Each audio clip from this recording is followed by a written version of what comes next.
Babette Pepaj, get up here with Cookbook Cafe.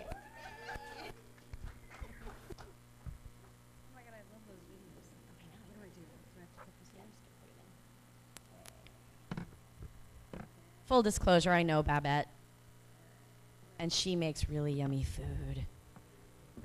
Okay, I'm not sure where we are on the video. Okay, let's see if I can tip it.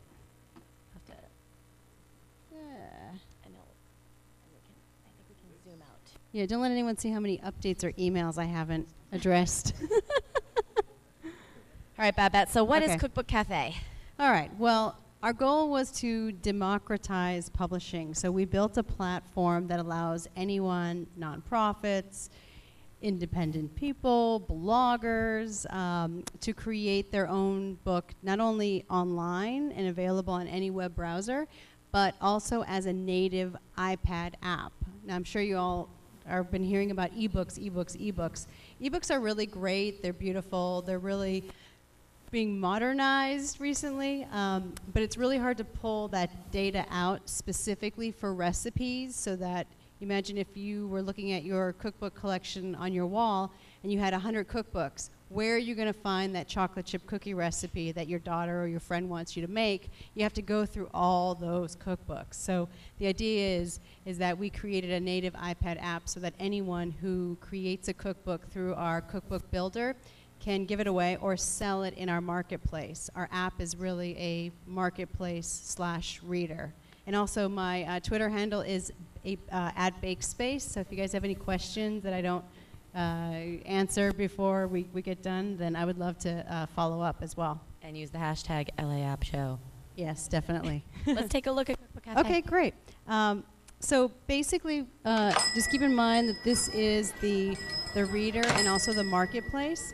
A couple of things that we have in addition to the cookbooks is we have typical kitchen tools that you would use, like 5 timers, so that if you're cooking during, Thanksgiving dinner. Now those are sort of extra added bonuses. I can't tell if it's clear here. It's really hard to see.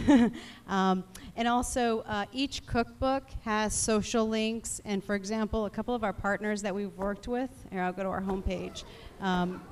Scharfenberger, Sabra, Chobani, and Desperate Housewives. Part of the problem that brands have when they're trying to get into the consumer's kitchen is, how do I give something of value and really make a difference in someone's life? By sharing recipes. I'll go to one specifically. Let's go to Chobani. All right. So here's the Chobani cookbook. You have a little bit of information. You have all their social links. So it gives them also an outlet to promote their Facebook and Twitter accounts as well while you're still in the app. You can also preview the cookbook and look at video full. You can also hold down on the pictures, hoping that they come in focus. And then when you go to a recipe, there's also ways, oops, sorry about that. This is actually a preview of the app we just submitted to Apple today. So there may be some quirks on this machine. But we went live a couple months ago to really test it. I'm usually more of a renegade entrepreneur where I will just launch as fast as possible. We launched BakeSpace.com in 2006 as the first food social network. So what's powering these recipes in this community is a community of hundreds of thousands of people who are home cooks. Once we started working with them, I'm sorry, I'm just going off on my own. This is the Babette Pepaj show now. I figure you guys have been listening to everyone. Once we started listening to our users and started figuring out how are they using the recipes, and they were more interested in curation, they were more interested in discovering great recipes, that we thought, okay, not only do we have members, but they're also consumers. Then we started working with food bloggers. I produce a food blogger conference that travels all over the country. We produce 7 events a year. Tech Munch. It's called Tech Munch. That hashtag, if you want to learn any tips about blogging, we started realizing that food bloggers had a hard time monetizing their content. So then we started thinking, what can we build for these food bloggers? And then I started doing a lot of sort of charity work, and I produce an event called Cupcake Camp LA that happens once a year, and I started realizing that nonprofits have a really hard way of scaling their fundraising. So I sort of combined the 3 of them, and I thought, I have the users, and the consumers. I have the food bloggers who could create some great recipes, and I also have these nonprofits who are very, very desperate. They, for $1.99 for one of their cookbooks, could really make a difference, and people are afraid to make that kind of donation to them because they really don't know if it's going to go anywhere. So the idea is that the nonprofit actually gives a cookbook for an exchange for their donation, and it allows them to also subscribe so that the next time one of these users has a cookbook, they can easily see what they've been cooking. What else can I show you? I feel like Babette, can people collaborate on cookbooks? Yes, they can. We, in our next version of the site, which we're launching very shortly, we're going to allow group cookbooks. So basically, a user will create the base of the cookbook, and then they'll send out a link on Facebook and Twitter that basically says, upload a recipe and be part of our community.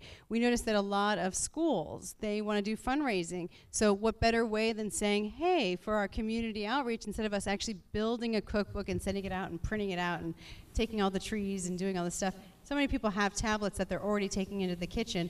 Why can't they sort of ignite their community and tell all their parents to not only download the app, but to also support the school, that we're bigger in numbers? Was the advent of, the tablet, a big part of the idea too? Did that sort of spawn some of it because you are bringing them into the kitchen now?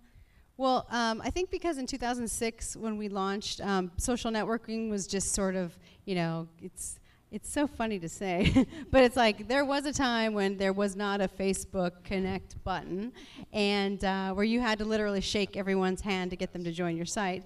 That now I think people are sort of going the opposite, where they really want curated community. They want to have a sense of a relationship with somebody. So the idea of us creating an author profile that people can go and find out what other cookbooks they're creating has really changed. And being able to make it a native app. I mean, there's so many ebook builders, and there's so many that charge a fee and do this. This is completely free. We do make money off of every single sale, but if a cookbook is free, it's free. I mean, there's no commission that's made. So can people set their prices on the cookbooks? They can. They can do anything from 99 cents to $9.99.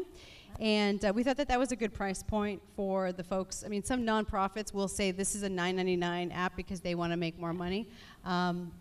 But we found that what people are comfortable with is sort of in that range. We have one cookbook on here that has 41 recipes, and I'm like, you did it all at once. Why couldn't you balance it out a bit?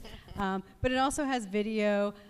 Each of the So wait. A cookbook could have video too. So not only do you see the recipe, but actually how to make it all in the digital cookbook. You can do that. What I've been finding that's really unique is we have a couple of web series that are actually using this to promote their web series. So for example, where's Working Bug? Here we go. Working Bug has a video. They decided that they wanted to promote their web series, so they took recipes that they made while they were shooting. Doesn't seem like an obvious connection, but food can always connect, I promise you. And then they basically uploaded, to upload video to the app, you just embed your code from YouTube. So it's content that you probably already have somewhere, especially bloggers who are trying to figure out how to monetize that content.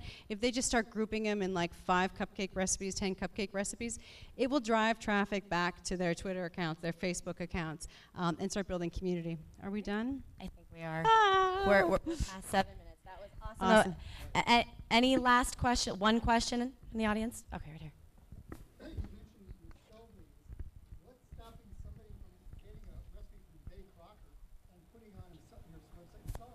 That's a good question about copyright and how do we know. Each recipe that is put into the community, we check it and make sure. What's cool about this versus an ebook, where once it goes out there, it's out there. This is all through our API. So if that cookbook is deleted because we find out that there's a copyright infringement, it doesn't go anywhere else. It dies in the machine. There's no way to copy that content and put that somewhere else. But if you're saying if somebody sells it and we find out that it's copyrighted, the author gets penalized, and we actually go back through. There's a back end where we find out how much money they actually derived from the payment. Then the second part of that, forgive me, but the second part of that, does that mean that the recipes remain on your website, or they cannot be downloaded to the user? Well, if they're copyrighted, You're talking about or I see a recipe online. Am I downloading it or am I looking at it on your website? no, you're actually downloading it to the app. It's not downloaded as in it's not being saved to the app. It's being saved in the cloud that you can access it. So I can log out of this iPad and go to anyone else's iPad, log into my account, and they will all be there. But any other questions I would love to answer. Thank you so much for the opportunity. Thank you. One last round of applause for everybody.